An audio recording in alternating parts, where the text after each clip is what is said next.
When I was younger, I loved the game Harvest Moon: Friends of Mineral Town. Even though I never owned the game myself, my cousin lent it to me for about 2 months. Those 2 months were the only time I played the game in a full capacity, and looking back on it, it feels like a blur. Being a kid, I don't even think I was able to get too far in the game, and I only remember bits and pieces of it. But what I do remember is that I loved the simplicity of it all. I loved getting my chickens and taking care of them, then finding out I could turn the eggs into mayo and make more money. Instantly, I became a greedy farmer and let the sweet poison of gold take over. The whole experience was simple, and it just built on itself. It made me love the game.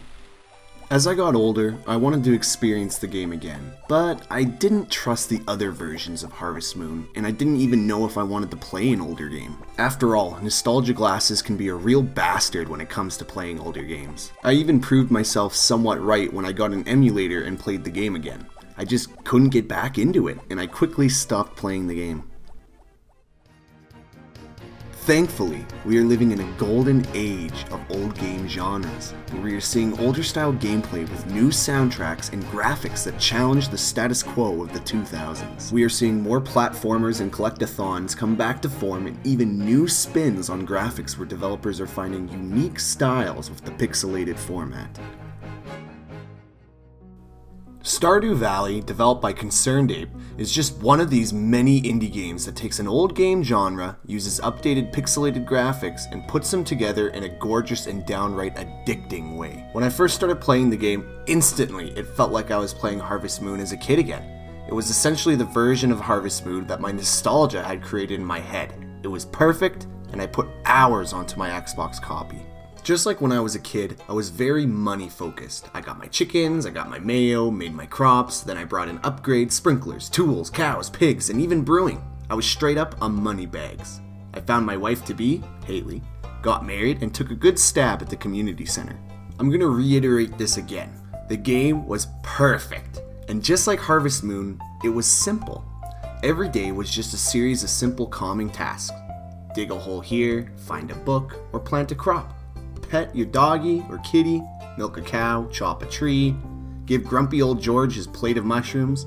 The only thing that isn't calming is going into the mine. The experience is perfectly paired with breathtaking pixelated graphics too. There are so many details put into the world, from the different stages of crops to the little squirrels that run around the forest from tree to tree.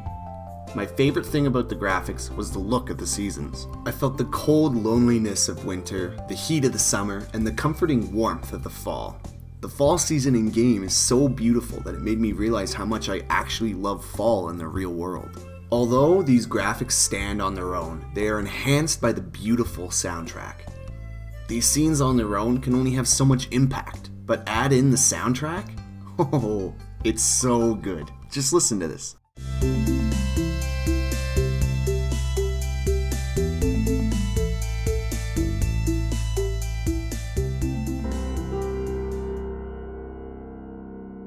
In that first playthrough, I made it to about year 4 before a little game called Overwatch came out.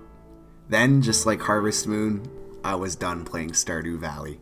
Years passed, and once again, the whole experience felt like a blur. I tried to get back into it a couple times for the channel in 2018, tried doing multiplayer with Eric in 2019, but I just couldn't get back into it. Then, in August of 2019, I got sucked back into the game. What started out as casually killing time before going to work turned into a full-fledged addiction. Any spare time I had went straight into the game. This latest playthrough was different too. Yes, I was still obsessed with making money. Actually, my plan was to use my greenhouse to give me a yearly supply of ancient fruit, star fruit, and coffee beans so that I could mass produce wine and coffee in my basement. But this playthrough was different from my first playthrough. I completed the community center, I got into the sewers, I fished a legendary fish, I got into the casino, and I even befriended a few townsfolk that I never had before. My second committed playthrough was unique from my first one, and I loved it. For example, I never found the magnifying glass before, so I never found any of the secret notes. They sent me on a scavenger hunt, and I encountered things from a talking bear to Mayor Lewis and Marnie's secret bush party. I genuinely enjoyed it. I even sought out new experiences in this playthrough. It was a goal of mine to learn more about some townsfolk I'd never known before, by befriending people that I thought were the runts of the litter, like Shane, Pam, George, and Linus. I learned how colorful and deep these characters are, and they became some of my favorite characters in the entire game. Actually, funny enough, I thought Linus was just homeless, and it didn't take me very long after talking to him to learn that he just likes living outside. I should have definitely taken that into consideration before I pissed him off by asking him to live on my farm. Sorry Linus, I just thought it'd be cool to have a tent on my farm.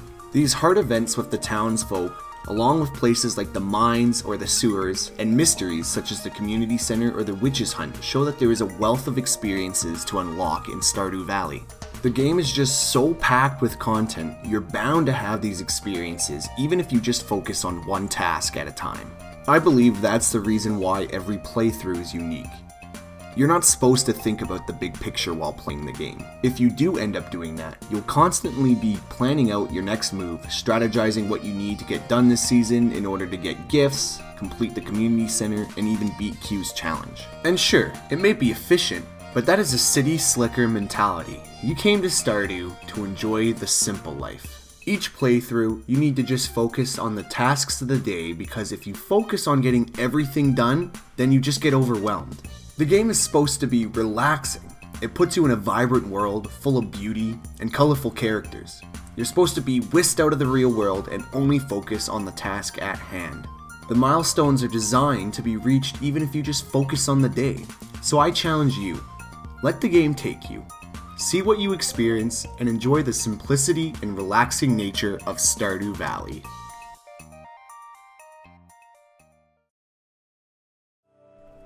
Thank you for watching my video. If you liked what you saw here, be sure to like and subscribe so you can keep getting content from us.